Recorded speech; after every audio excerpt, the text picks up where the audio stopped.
Right. LDBC. Listen, what did I tell y'all? What did I tell y'all? I told y'all. As soon as Shadeur Sanders has a game in, not my mind, but, media. And guys, I hate to say this, but it's been white media that's been, really attacking Shadeur Sanders. Okay, it's just what it is.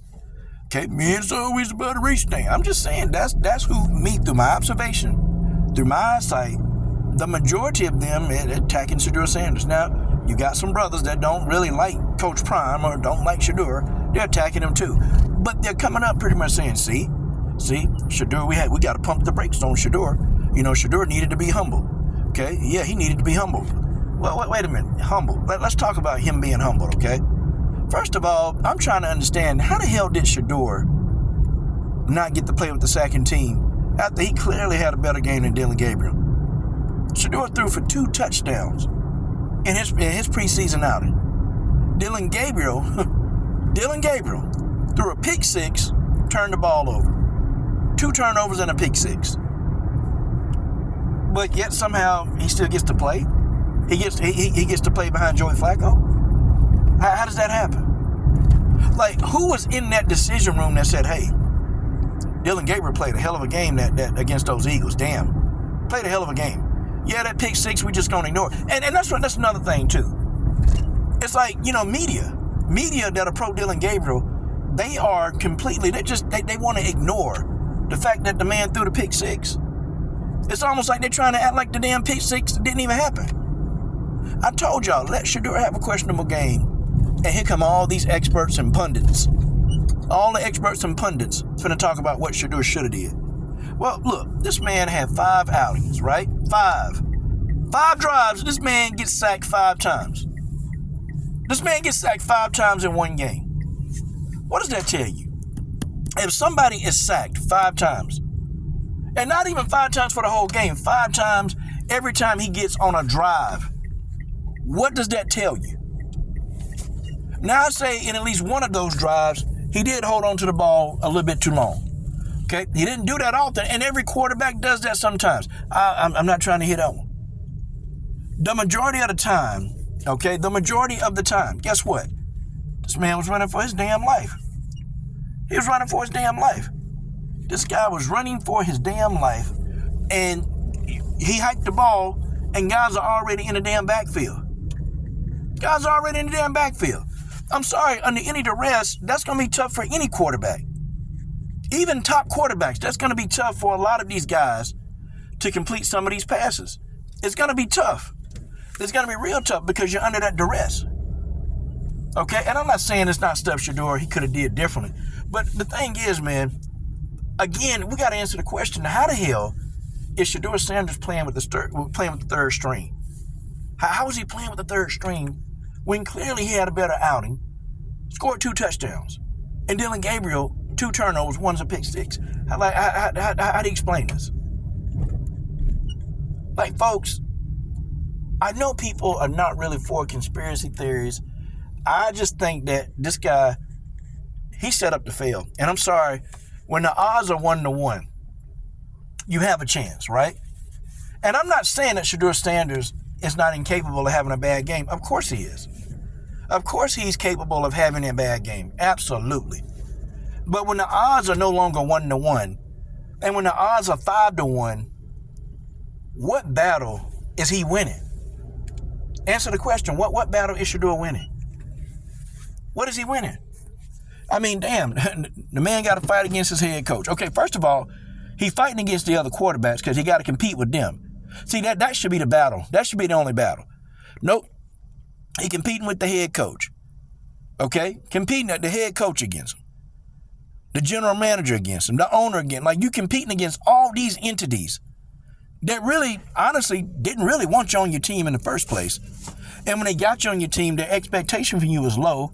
When you started actually, showing that, hey, you got talent, that you really are good, you're not just a mouthpiece. Okay? But see, they didn't expect Shadeur to blow up. They didn't expect that. They didn't expect it. Then you pull a guy out. Then you pull him out. You pull this guy out with 2 minutes left in the game, you pull him out. Okay, so look, Shadeur, no matter what he does, They're going to put him in a no-win situation most of the time. And the only reason why he got the start, and let's talk, man, but they let him start. Yeah, the only reason why he got the start is because Dillon Gabriel, Kenny Pickett, and Joey Flacco, they wasn't letting Joey Flacco play because he's going to be the projected starter. We already knew this, okay? We're talking about backup. Okay, we knew that Joe Flacco was going to be the starter for week 1. No, nobody's disputing that, okay?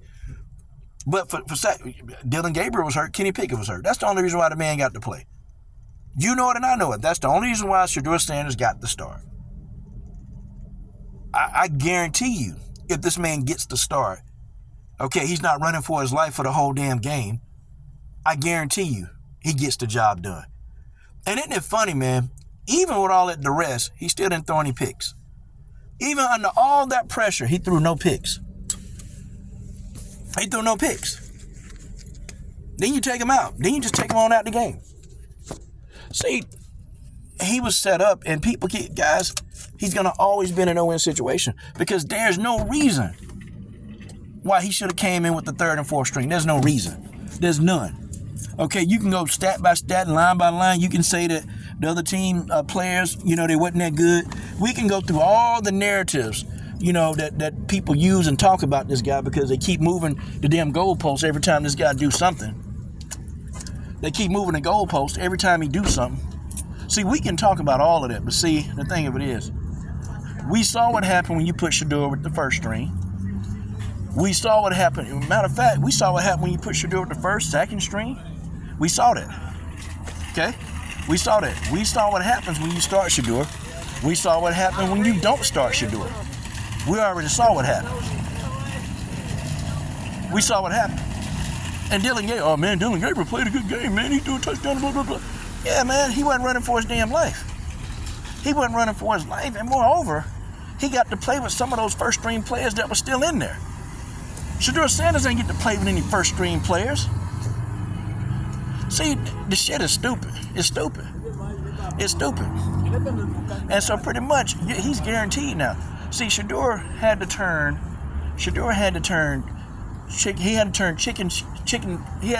poop into chicken salad. Basically is what he had to do. He had to turn chicken poop into chicken salad. That's what the man had to do. In order for him to do anything, like he would have had to been perfect. And I feel like it's like media and everybody, they just waiting on this guy. They waiting on him to make a mistake so they can criticize the hell out of this guy. That's what's happening around here. That's what's going on here.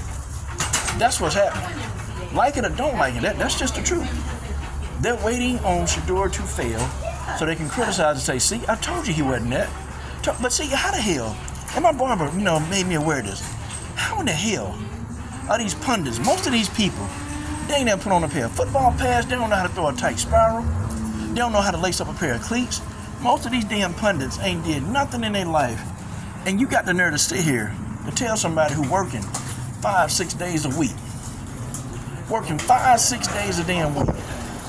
Okay? They working 5-6 days a week on their craft. In the hot sun, 100-degree temperature, in the cold. They doing all this work for somebody to sit behind a damn desk and say that, oh, wait a minute, damn music in here. For somebody to sit behind a damn desk and pretty much say that they ain't shit. How does that work? How does that work out? How in the hell does that work out? Crazy.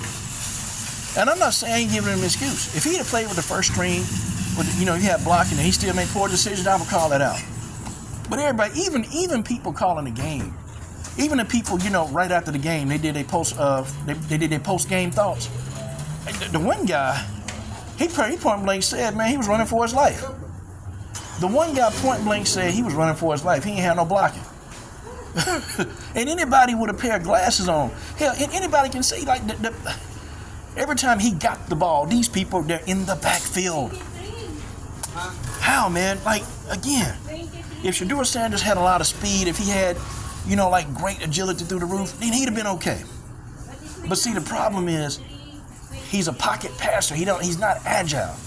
He don't have like blazing foot speed. Nothing of that sort. He don't have that. But what he does have is football IQ. And at least he didn't turn the damn ball over this time. Like, come on, man. Come on. You put any quarterback in that situation, just about any of them, and they're going to have the same result, man. It's not a Shadeur thing. It's not a Shadeur Sanders thing. It's this is what they putting them in thing. I mean, folks, you have to shake your head and just, with this, you got to shake your head at this, man. Like, are you serious? Are these people, are they serious? He's set up to fail, y'all. He's set up to fail. They're going to see to it that this guy's a failure.